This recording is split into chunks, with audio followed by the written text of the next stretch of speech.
पैगंबर मोहम्मद सल्लल्लाहु अलैहि वसल्लम लगभग 570 में जन्मे एक धार्मिक, सैन्य और राजनीतिक नेता थे जिन्होंने इस्लाम की स्थापना की।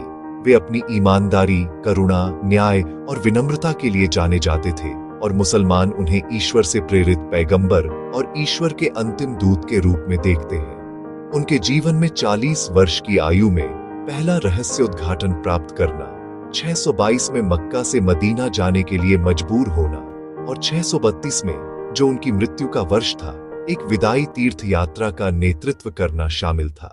प्रारंभिक जीवन और करियर लगभग 570 में मक्का में जन्मे मोहम्मद सल्लल्लाहु अलैहि वसल्लम युवावस्था में ही अनाथ हो गए थे और उनका पालन पोषण उनके चाचा ने किया था।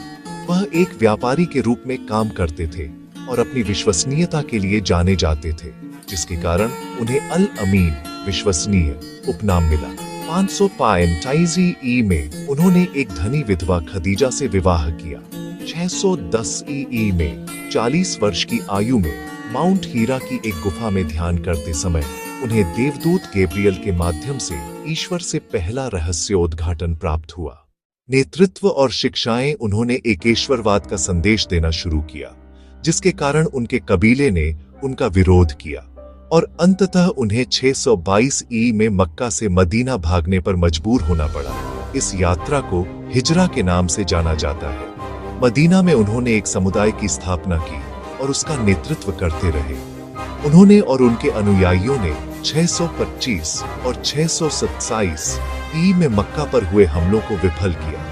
उन्होंने क्षमा और दया की भावना का परिचय देते हुए उन लोगों को क्षमा कर दिया जिन्होंने उन्हें और उनके अनुयायियों को नुकसान पहुंचाया था। उन्हें उनकी करुणा, न्याय और विनम्रता के लिए एक आदर्श के रूप में देखा जाता है, क्योंकि वे प्रायः सभी के साथ समान व्यवहार करते थे और एक सरल, संयमित जीवन जीते थे। उन्होंने ज्ञान की खोज को प्रोत्साहित किया और कार्यों में ईमानदारी और संतुलन के महत्व पर बल दिया।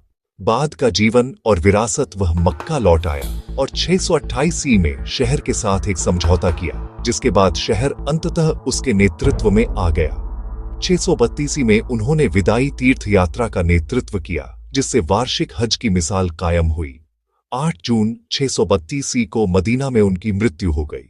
मुसलमान उनके जीवन और शिक्षाओं को मार्गदर्शक मानते हैं और उनका संदेश संसार के लिए दया के रूप में भेजा गया था।